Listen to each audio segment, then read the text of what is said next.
Indonesia terus berkomitmen mendukung kemerdekaan Palestina dan mengecam genosida yang dilakukan Zionis Israel. Berbagai cara dan upaya dilakukan untuk mulai dari menggelar aksi solidaritas, menyalurkan bantuan warga Palestina hingga memboikot sejumlah produk yang terafiliasi dengan Zionis Israel. Assalamualaikum warahmatullahi wabarakatuh. Para pemirsa, dalam sejarah perjalanan suatu masyarakat ada yang disebut dengan the meaning of economic. Ya, artinya orang membicarakan ekonomi itu ada nilai-nilai yang dia bawa. Misalnya ya, kenapa di Indonesia dalam beberapa tahun terakhir, katakanlah KFC gitu, itu makin lama makin sepi. McDonald makin lama makin sepi. Ada lagi Coca-Cola gitu. Kenapa itu? Pizza Hut itu keuntungannya terus merosot gitu. Padahal rasanya sih sama aja. Rasa sama gitu. Penyebabnya apa? Kok makanan-makanan begitu cepat itu terjadi degradasi value. Salah satu sebabnya, kata pengamat ini adalah karena orang sekarang untuk makan itu tidak hanya sekedar kenyang, tapi ada nilai-nilai atau makna yang dia bawa. Misalnya ya, ada seruan dari MUI untuk boikot sesuatu produk atau makanan yang terkoneksi dengan Israel dan atau Yahudi. Wah, itu cepat itu. Saya itu satu kali ini malu dibikin anak kecil gitu. Kenapa? Karena kita kan mau berbelanja ke katakanlah di Indomaret atau di mana gitu. Tiba-tiba saya tertegun aja lihat orang beli Coca-Cola misalnya. Tapi anak kecil bilang ke ibunya di depan mata saya, "Bu, itu kan produknya untuk membunuh orang Palestina di Israel sana." Gitu. Waduh, saya tadi hanya bisa berani lihat, tapi anak kecil ini berani protes gitu. Dia protes ke ibunya. Ngeri sekali saya. Kemudian kita lihat lagi ya, ada produk lain lagi, katakanlah rokok gitu ya. Rokok, ya karena ini sudah dipublikasi di media banyak, termasuk Benik juga sudah mengulasnya, banyak sekali mengulas, kita sebut aja lah ya. Katakanlah rokok gudang garam. Gitu. Rokok gudang garam itu dalam beberapa tahun terakhir ini, katakanlah dari 5 atau 4 tahun terakhir, dia mengalami pukulan yang sangat dahsyat. Misalnya tahun 2022, itu untungnya setahun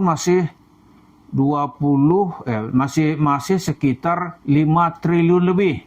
2022. Tahun 2023, keuntungannya rontok. Hanya sekitar 900 miliar gitu. Jadi 80% hilang. 82% lebih lah saat itu. Lalu itu belum selesai. Tahun 2024 kemarin keuntungannya hanya sekitar 100 miliar gitu. Kalau tahun 2025 kita nggak tahu, mungkin dia makin merosot gitu. Kenapa? Ada yang disebut dengan orang mulai mencari makna dan tujuan hidup. Ya kan? Ada juga mungkin ya yang nggak sepakat dengan apa kita, itu karena pemerintah menaikkan cukai gitu. Itu mungkin ada juga benarnya. Tapi pada saat yang sama orang mengatakan rokok haram, gitu kita kira kan? Dari minum-minuman tadi, ya mungkin ada katanya kelas menengah itu sudah jatuh jadi miskin. Sementara orang kaya yang segelintir makin kaya gitu. Orang kaya nggak senang lagi makan di KFC atau McDonald, sementara kelas menengah sudah turun seleranya ke selera warteg, maaf, katakanlah begitu ya. Ya, semua itu bisa dijadikan analisis, tapi yang jelas sekarang ini, ada dalam kehidupan itu orang mencari makna dan tujuan hidup. Dalam bidang perekonomian pun juga terjadi apa yang disebut dengan the economic meaning. Orang mencari makna di dalam kehidupannya. Lalu apa urusan ini dengan Yusuf Mansur? Kan gitu ya. apa hubungannya ini dengan usaha Yusuf Mansur gitu, yang terus bergerak di dalam makanan yang disebut dengan warung steak and shake. Dia menyediakan daging gitu, yang seleranya itu untuk kelas bawah lah ya, menengah ke bawah gitu, dan jumlahnya menjamur. Ini sampai nanti orang mempunyai arti apa ya, orang mencari makna dalam makanan gitu. Di saat itu ya orang akan meninggalkannya. Kenapa? Begitu banyak orang tahu ini usaha ini dengan cara didapatkan dengan cara membuat orang lain menjerit gitu. Membuat jemaah masjid menderita gitu. Membuat uang yang katanya untuk membeli batu bara semenjak lebih kurang 55 miliar dia sulap atau dia tilap gitu, sehingga menjadi warung steak and shake. Nah, orang nanti akan bersimpati gitu. Wah, ini kok kerjaannya seperti ini. Cara orang melakukan perlawanan itu apa? Nggak mau lu diajak ke sana. Cuma masa untuk sampai ke situ tuh ya biasanya nggak lama.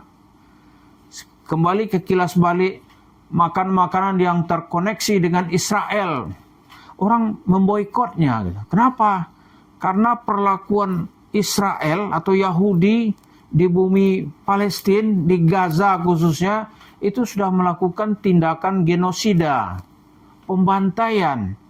Lebih dari 52.000 orang di Gaza itu dengan berbagai macam agama, itu mati secara sia-sia dan secara tidak bermakna gitu. Nah, di dunia muslim ini memberikan simpati, ingin melakukan pembelaan tapi dengan caranya sendiri gitu. Apa caranya? Dia nggak mau lagi datang ke tempat-tempat seperti itu. Anak-anak kecil juga nggak mau datang. Dia ingatkan ibunya gitu. Maka ustadz yang nggak mau peduli dan dia akan ditinggalkan. Gitu aja. Nah, Yusuf Mansur dengan keangkuhan dan kesombongannya sekarang itu nanti orang akan bergeser. Soal selera bergeser gitu. Dia nggak mau dengan cerita itu. Ini tidak bernilai ibadah. Apalagi kalau ada makanan tuh bagian dari ibadah. Udah ngeri dia. Ngeri itu nanti. Jadi orang mulai lari gitu. Konsumen lari. Dan sekarang dalam banyak sudut, Yusuf Mansur itu sebenarnya sudah ditinggalkan oleh konstituennya, oleh jamaahnya yang selama ini fanatik berlomba-lomba mengeluarkan uang untuk Yusuf Mansur. Sekarang sudah ditinggalkan. Hampir setiap event Islam di negeri ini tidak ada Yusuf Mansurnya. Kayak sekarang nih, kalau 5 tahun lalu, 6 tahun lalu dia sibuk-sibuknya nih. Ini kan bulan Muharram. Hijrah, dia leluasa tuh membuat duit orang hijrah ke dompetnya gitu. Atau nggak muat di dompet lah ya. Berkarung-karung nih orang disuruhnya mengeluarkan duit untuk dikasih kepada proyek Yusuf Mansur. Ternyata proyek itu sekarang menjadi warung steak and shake. Jadi selera mulai berubah. Jadi memang masyarakat kita tuh begitu cara dia memprotes gitu. Dari sisi mimbar dia sudah nggak akan diajak, nggak akan dikasih. Gitu. Membaca khutbah pun orang nggak mau dengar gitu. Akhirnya apa, Yusuf Mansur dikurung oleh dirinya sendiri. Idul Fitri dia nggak berani keluar kemana dia? Nah, nanti secara bersama selera itu berubah gitu. Apanya yang berubah? The meaning atau rasa dan makna dari selera itu sudah berubah. Dan dia nggak mau lagi segala yang terkoneksi dengan Yusuf Mansur. Apa rasa warung steak and shake-nya berubah? Mungkin tidak. Tapi orang untuk datang ke sana tuh mungkin nggak mau. Sama seperti tadi rokok gudang garam 10 tahun yang lalu dengan sekarang tuh rasanya sama aja. Tapi kenapa orang nggak banyak merokok gitu? Sehingga rugi dia. Alasan yang paling masuk akal ya karena pemerintah menaikkan cukai, itu iya. Sehingga rokok-rokok ilegal tumbuh gitu. Tetapi juga ada kesimpulan dari umat ini, dia mulai meninggalkannya gitu. Ya kan, ini soal makna. Apalagi di mimbar-mimbar terus dikuatkan bahwa itu ada perbuatan makruh. dekat ke perbuatan setan, orang takut itu. Nah, kalau itu menimpa ya, sebentar lagi itu soal rasa menimpa warung steak and shake Yusuf Mansur, nggak sampai 2 bulan tuh kolab itu, kolab dia. Dan itulah yang sekarang yang orang-orang mencoba mencari tempat baru ya untuk menikmati makanan, karena dalam banyak sisi Yusuf Mansur itu sebenarnya sudah ditinggalkan, mereka sudah bergeser gitu kepada hal-hal lain. Nah, ya, yang masih tersisa itu mungkin warung steak and shake-nya. Mari kita lihat pergeseran selera konsumen ini ke tempat lain. Dan tentu saja yang akan merasakan akibatnya nanti adalah Yusuf Mansur dan pendukung-pendukungnya yang fanatik. Terima kasih. Assalamualaikum warahmatullahi wabarakatuh.